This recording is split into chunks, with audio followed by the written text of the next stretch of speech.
जों दावखा पार्टी हिसाबै बिथांजों थाफागोन सहाय होगोन बिथांखौ बे ओनसोलाव माने जेसेबां हागौ माने फैगौ 2030 आव जाहाथे सासन खालामनो हायो बिनि हाबाफारिखौ जों लागोन। बिटिसिआव गोदानै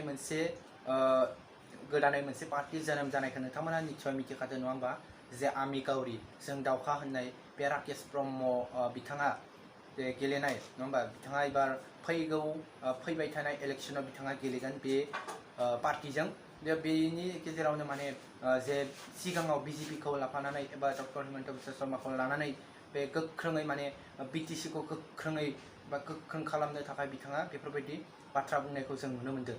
स' बिदिब्ला नोंथांमोना जे बिथाङा मा फोरमायखो एबा जों बिटिसिखौ लानानै बिथाङा मा फोरमायखो नोंथांमोना भिडिअखौ फार्स्टनिफ्राय लास्टआवलासे नायबा निस्सय बुजिगोन आरो मिथिगोन। स' नायलांदो बिदिब्ला जय बर'।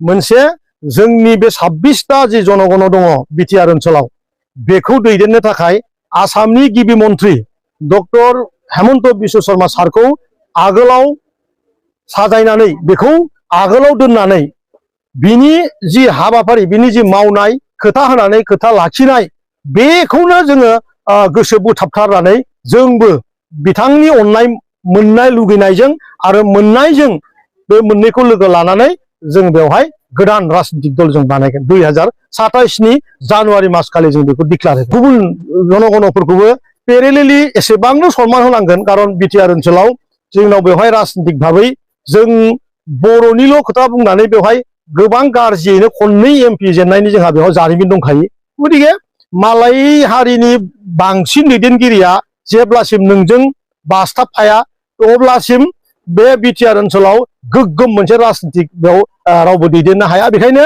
जोङो दावखा हिसाबै दिनै गासैबो आधा आधा बे समाव आसामनि मुख्यमन्त्रिनि बादै आरो आं बुंबावबाय बिटिआर ओनसोलखौ सान्थि लाबोनो हानाय आगोलावबो बिथांनिनो गोहोमखा जेसेबां एग्रिमेन्ट दं जेसेबां माने सुक्तिफोरनि दफाफोर मावनांगौ दं आसामनि गिबि मन्थ्रिनि खौ गारनानै मालाबाबो जाफेरखायाखै। बेखायनो नैबे फैगौ समाव आसामनि गिबि मन्थ्रि डक्टर हेमन्त बिश्व शर्मा सारानो फैगौ समाव बिटिआर ओनसोलाव गोग्गोम राजनीतिकनि बाहागो लानांगौ। जों दावखा पार्टी हिसाबै बिथांजों थाफागोन सहाय होगोन बिथांखौ बे ओनसोलाव माने जेसेबां हागौ माने फैगौ 2030 आव जाहाथे सासन खालामनो हायो बिनि हाबाफारिखौ जों लागोन जों मावगोन आरो।